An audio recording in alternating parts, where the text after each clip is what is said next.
Hello everybody, Brett here for TopoRanger. Today we are back in the Hallam Hills at a place called the Wizard Ranch, which is a Lancaster Conservancy nature preserve, not far from the Accomack Inn. And the goal for today is really simple, really straightforward, hopefully quite easy. I was on Google Maps and I was looking at various pictures here of the Wizard Ranch, and I came across one that actually looked like an underground structure. I have no idea what it was for, but that's why we're here, because we want to go find it. I do have a good idea about where it might be. We're going to take this road slash trail right here down to what should be a pond. And based upon the pictures that I saw in Google Maps, looking down on it from up above, I think I may know where this underground structure is. I don't know what this structure is right here. It's all boarded up, the windows and the doors. It sits right next to the parking lot for the preserve, which is right here. And what's interesting about this is all the different rocks that are used in the construction. Nice piece of the white quartzite. There's another one. We know that's the Chickies Formation, but there's also this very green rock. And over here on the corner, there is a whole mess of this greenstone, and I think that's schist. If you continue down Accomack Road, you get down to the Accomack Inn, which is right on the Susquehanna River, just above Wrightsville. And there's a nice little gorge there. It runs right next to the road. I do have a video where I go up that little gorge there, and it's all very green schist. So seeing as how we're not far from there, I'm thinking that's probably what we're seeing there in that building. I don't know what the bedrock is right here beneath our feet. It could be quartzite or it could be that schist. That's why we're going to go right over here. And here is an outcrop, a natural outcrop, as it appears basically in the middle of a farmer's field. And to me, this looks like the green schist. Yeah, albite chlorite schist. And it's those minerals that give it that green color. So often when we're in the river hills, we're down on the river or just next to the river, and there's these huge quartzite cliffs. So you don't get to see what the outcrop might look like in a horizontal setting like this one in the middle of the field. And that's that same schist that we find down in the lower Susquehanna, down the Holtwood Gorge, that whole area. It's got a lot of that stuff. So let's head down this road slash trail. The pond should be right there. And I'm thinking that underground structure is going to be down on that side, but the trail goes along the other side of the pond. At least I think it does. I've never been to this preserve, so this is all new to me. Now that I'm looking at it, I think this might actually be the same stream that goes through that little greenstone gorge down to the Accomack. Quite the crossroads here. We got a trail, got a road, and got a trail. I'm seeing some old type of bridge down here. Let's go check that out. You think this red flagging tape means that we're not supposed to go on it? Let's keep going. This trail does not look very used based upon these thorns here. Back over the bridge, and that's our trail right there.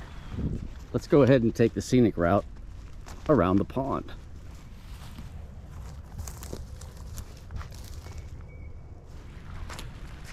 This is not a bad looking pond. It would be very nice to be here in spring, summer, or fall.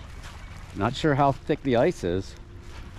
It has been pretty cold here for quite a while now. The picture I saw on Google Maps has a orange cone in front of the entrance to this thing as a warning to say, hey, watch your step. I'm hoping in this kind of environment, brown, gray, that cone is just gonna pop. And we're gonna be able to see it from the trail. And I cross-referenced two big boulders in two different pictures, one of which I think was not far from the location of this subterranean dwelling. So I'm hoping between the cone and that cross-referencing of the boulders, I should be able to find it. But now as I'm here, I'm realizing that this is a big place, the Wizard Ranch. And I was kind of assuming the pictures were taken close to the pond, but that may not be the case. That way. Look what we have here, everybody. That's concrete. That's concrete. Huge slab of concrete.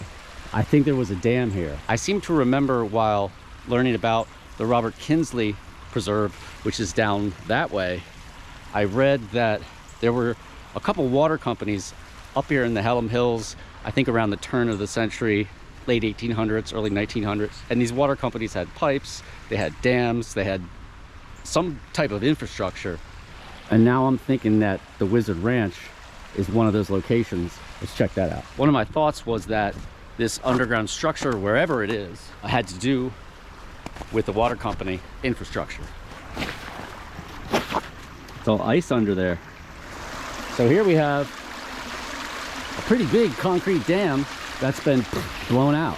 I can't remember which preserve had the other dam, if it was the Robert Kinsley Preserve or if it was the Susquehanna Riverlands Park. And then there's another preserve in between there that I can't remember the name of right now. Basically, you know, a large chunk of the riverside going up towards Harrisburg in between Wrightsville and the Shocks Mill Bridge is like a network of connecting preserves. And there's that big fat slab there. I might be seeing something right there. Whoa, oh! Survey says nothing. This spot right here is creating a dark spot. There is a trail on this side. Let's take that for a little bit and maybe we'll get lucky. Still no orange cones. Change of plans. I see a depression over there on the other side of the creek. So let's go back down across the creek and go over there. This slab is about 1.5 feet thick, which I think would have equated to the thickness of the dam. And they had some big chunks of the quartzite in there inside the aggregate mix to take up space and to add weight. The depression is right over here somewhere. Hold up. And this looks like a big concrete slab placed there as a dam or as a road or as a bridge. You know, I thought I saw a pipe down here, but it's really just 2 dead trees going across the creek in combination with this very dense thorn cover. Creates the illusion of a dark ring. We're backtracking to the upstream end of that pond because there is a meeting or confluence of 2 different streams, and the map is also saying that there is a bridge up there. There is the possibility that that picture being taken in 2023 showed something that was there but is no longer there. But don't give up just yet.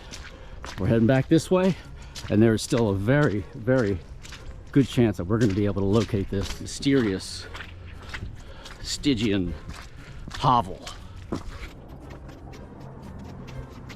And here we are at the confluence slash crossroads. There's a shot of a soothing wetland to help take the edge off. And there's some type of fenced in enclosure right here. No equids allowed. Huh, it's an interesting style fence. I don't see anything on the inside. Let's speculate as to what this was for in the comments. Let's backtrack a little bit. We're on the other side of the creek now, trying to figure out where to go. There's quite a few trails. This thing could be a root cellar, could be a spring house, could be something associated with the water company, if there was in fact a water company operating somewhere from the Wizard Ranch. Here's another abandoned bridge in memory of Bill Ernst and David Gaiman. And here's the bridge that was on the map, and we have something engraved into the wet concrete here. It says Indian Rock District, and then there's a number there which I can't quite make out, 196. And then on the other side of the bridge there's this nice big field. The other stone building is right up over there, and this is the road that goes there. But right here is a red blazed trail. Let's just go to the tree line and see if we can see anything from there.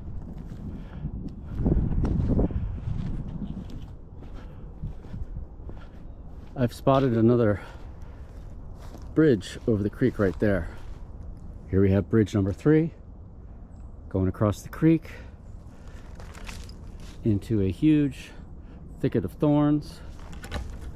The bridge itself looks like it's all rotted out, so I'm not going to go on that. I'm going to go down here. There is a mound over there, but I think that's just dirt. Let's go around the other side though, just to double check. If this thing is a root cellar, I would think it would be close to either the building up there or the one back at the parking lot. The one back at the parking lot we can check when we get back to the parking lot. It does kind of seem like there's a mound right here. So let's head around these thorns and check the other side. You see that? Now you look at this thing from 30 feet behind me, it registers as a big gaping dark hole in the woods, but it's like a thorn hut. So that's nothing. This is beginning to feel like a wild goose chase. Just a little bit. I don't know. Plan B, guys, because this thing is proving harder to find than I thought it would be. I'm starting to think that it is just going to be right off the trail, like 10 feet off the trail. You're going to see the cone from the trail, because the picture that was taken by someone who I think was just walking the trail. They weren't bushwhacking or anything. The orange trail goes down this way and then loops back around to the pond. With the time we have left, let's hit that spot. And this is how the orange trail starts out, in a nice big field. And although it is the dead of winter, they said it might get up to 50 today, and I'm starting to believe that right now. Coming off that nice field there, we got about 15 minutes to work with. And whoa, here we are. Wow, that was fast. Check that out. So it was in fact right off the trail, less than 10 feet, about 5 feet, and you'd have to be pretty distracted by something else to miss it. And it looks nice and dry in there. First thing I'm going to do is get rid of this punji stick here, because these steps are not exactly user friendly, and I do not feel like getting impaled on that on such a beautiful day. And here we are in our mysterious Stygian hovel, which really doesn't look like a hovel at all. It's not that bad in terms of a mess. It appears to be dry. I don't see any gross stuff. Compared to the one above the Conestoga Creek there in Lancaster County, it's actually in pretty good condition. And we have a vent hole. That looks like a pipe, some type of metal pipe, going up to the surface for air circulation. And there's our cone. Oh, that's just a hinge somebody hung on this hook. That looks kind of painful. There you can see the arch of the ceiling, and above that they put a large slab. It is falling apart in some spots, but all in all it's held up quite well. And a lot of the whitewash is still white, which is kind of amazing really when you think about how old this thing could be. So there you have it, the root cellar at Wizard Ranch. And I think it is a root cellar, not a spring house, and has nothing to do with the water company that I think might have existed here once. Just watch out for the stairs here, because you have ice, mud, and wet leaves creating a perfect storm for you to fall on your tuchus and slide right down into. So that's going to wrap it up for this episode of TopoRanger. I hope everybody had a great time. I know I did. Started to look like it was a wild goose chase there, but we lucked out in the end. We took the right path, and we found exactly what we were looking for in this root cellar. If you had a good time, don't be shy. Hit that subscribe button. This is Brett for TopoRanger, and I'll see everybody in the next episode.